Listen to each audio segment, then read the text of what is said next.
This video will be showing how and where to palpate certain muscles dealing with the trunk and spinal column. We're going to start with the sternocleidomastoid muscle, and this muscle is palpated in the anterolateral neck, diagonally between the origin and insertion, particularly with rotation to the contralateral side. This muscle can be found running right through here. Next, we will cover the splenius cervicis muscle, and this muscle is palpated in the lower posterior cervical spine, just medial to the inferior levator scapulae, with resisted ipsilateral rotation. The splenius cervicis is found in the back of the neck, running from the top of the spinal column, and it runs about a quarter of the way down into about right there, about halfway down your shoulder blades. Next is the splenius capitis,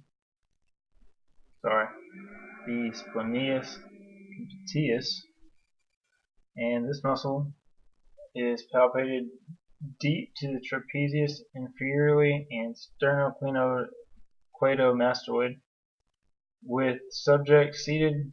Palpate in posterior triangle of the neck between upper trapezius and the sternocleidomastoid with resisted rotation. We'll find the splenius capitis right through here.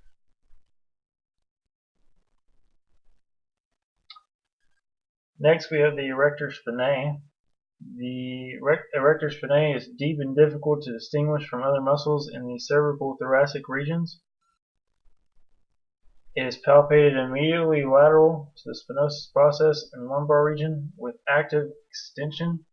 This muscle runs from all the way up here all the way down, and it's hard to distinguish again, but it runs all the way up to here. The next muscle that we will go over is the quadratus lumborum, and this is palpated just superior to the iliac crest and lateral to the lumbar erector spinae with isometric lateral flexion. This muscle, I'm going to stand up just a little bit. Stand right here, right below the rib cage, all the way down to your hip bone.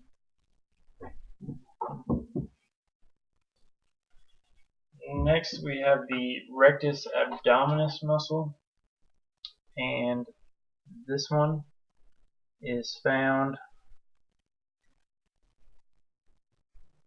right through here. Is palpated anterior medial surface of the abdomen between the rib cage and the pubic bone with isometric trunk flexion. And you see it running right through there. There's a better angle. Right through there. Next is the external oblique abdominal. It's palpated lateral to the rectus abdominis between the iliac crest and the lower ribs with active rotation to the contralateral side. External obliques cover from about right in here and come all the way to the middle, all the way down, and they also come all the way out to your side. The last muscle that we will cover will be the internal oblique, and this muscle is palpated anterolateral abdomen between the iliac crest and the lower ribs with active rotation to the ipsilateral side. And the internal oblique runs from about right here, from about right there, comes down to about here, and it comes down around your side and back up. That's all we have.